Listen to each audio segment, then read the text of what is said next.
Look at the night sky. When you stare into that abyss of diamonds and silence, do you feel it? A strange, oscillating H in the center of your chest. It is not just wonder. It is a form of homesickness. A haunting suspicion that you are an exile from a place you cannot name, but remember in your blood. We ask the question like a child, where did I come from? We point to a hospital, a city, a mother, a father. But strip away the biology. Strip away the geography. Before the first cell divided, before the first breath was drawn.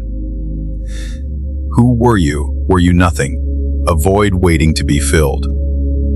Or were you a thunderbolt of ancient energy, waiting for a vessel? This is not a new question. It is the oldest question.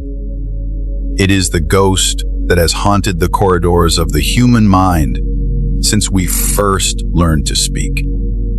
And it was this very question that drove a prince named Siddhartha Gautama to abandon his palaces of gold and walk into the forests of dread. He was hunting a phantom. He called it the builder of the house. After he shattered the illusion of the self under the Bodhi tree, he did not say, "God made me." He spoke a riddle that shakes the foundations of the ego. Through countless births, I wandered, seeking but not finding the builder of this house. But now, builder, you are seen. Your rafters are broken. Your ridgepole is shattered. He realized the house was a prison of his own making. The builder was not a deity, but a primordial thirst, a craving to exist, to taste, to touch, to be. This craving is the engine of samsara, the wheel of suffering that turns without beginning. While the West often views time as a straight arrow shot from birth to death, the mystic East, and specifically the diamond vehicle of Vajrayana, sees time as a serpent eating its own tail. A circle, an endless, spiraling mandala of energy. You are not a new creation. You are a returning wave in an ancient ocean.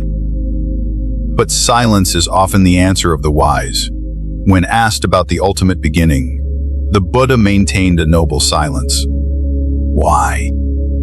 Because to ask what was before the beginning is like asking what is north of the North Pole. The question collapses under its own weight. The logic of the finite mind cannot grasp the infinite architecture of reality. So, let us descend from the abstract to the visceral. Is this just poetry?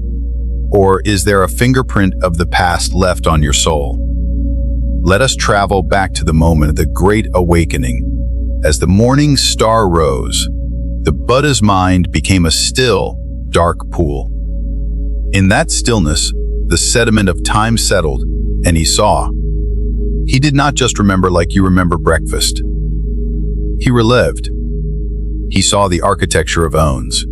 I was this person in this clan, eating this food, suffering this death. Death. 1 life. 10 lives, 100,000 lifetimes. He saw the cosmos expanding and contracting, a breathing organism of birth and death. He realized that what we call I is just a mask worn for a single act in a play that has been running for eternity. But you might say, I am not a Buddha. I am ordinary. Are you? Consider the work of the Division of Perceptual Studies at the University of Virginia. This is not mythology. This is rigorous, this cold data. For half a century, Juter Ian Stevenson and his successors tracked a phenomenon that science tries to ignore. Children, thousands of them. Children who possess memories that belong to dead strangers. They know names they haven't heard. They know streets they haven't walked. They have phobias of water because they drowned in a previous century. They have birthmarks corresponding to fatal wounds from a life they claim to have lived. Take the case of Shanti Devi in India. A child who began to narrate the life of a woman in a distant village, a husband she never met, a house she never entered. When they took her there, she'd not walk as a stranger. She walked as a matriarch returning home. She knew the secrets of the house. She knew the intimate promises made between husband and wife. How do we explain this? Is it a glitch in the biological machine? Or is the brain not a generator of consciousness, but merely a receiver, a radio set picking up a signal that existed long before the hardware was built? You have felt it too. Déjà vu. That sudden electrical jolt where the present moment feels like a rerun, or an inexplicable attraction to a culture you have no connection to. Why does the sound of a cello make you weep? Why does the smell of old stone terrify you? These are not random firings of neurons. In the Vajrayana view, these are karmic echoes. Bleed, throughs from the magnetic tape of your history. So, if we survive death, what is the vehicle? If I have no soul, what travels? Here lies the greatest paradox and the most beautiful truth. Buddhism teaches anatta, no self. There is no solid, immutable nugget of you inside. There is no ghost in the machine. Imagine a candle flame. You use it to light a second candle. Then you blow out the first. Is the flame on the second candle the same flame? No. Is it a different flame? Not entirely. It is a transfer of energy, a causal continuity. You are not a noun. You are a verb. You are a process. You are a river.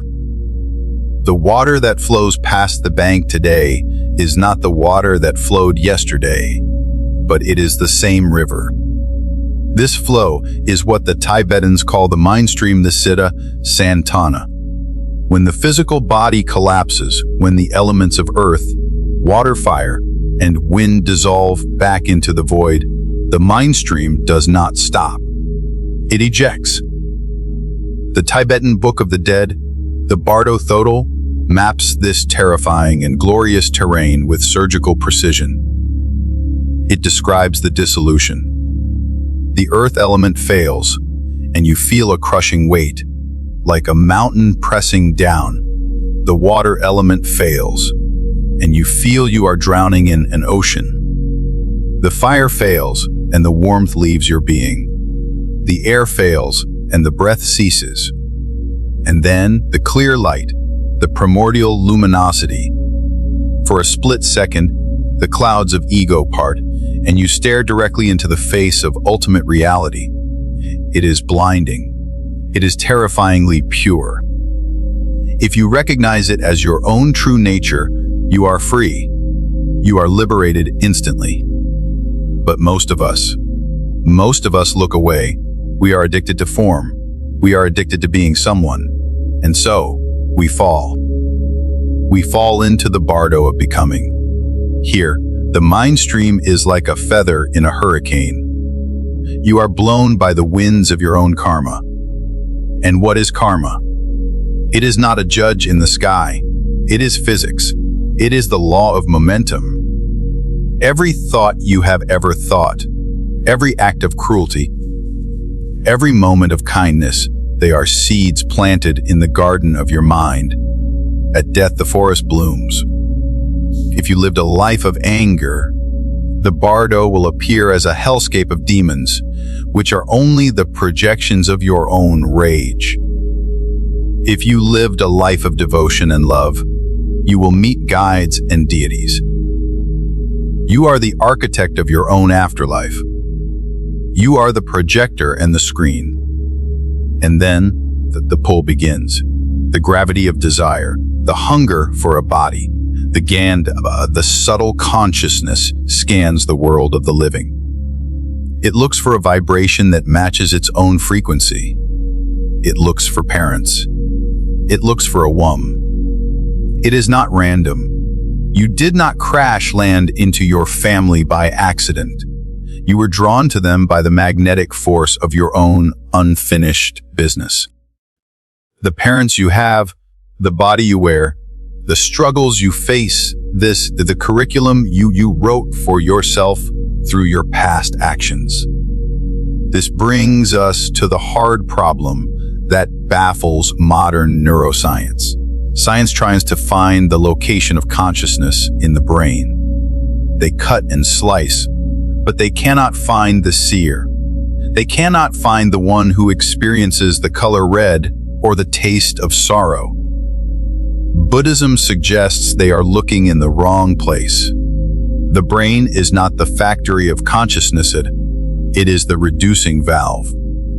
It filters the infinite mind down into a manageable trickle, so we can survive in 3 dimensions. When the brain is damaged, or when the heart stops, the filter breaks, and suddenly, the signal expands.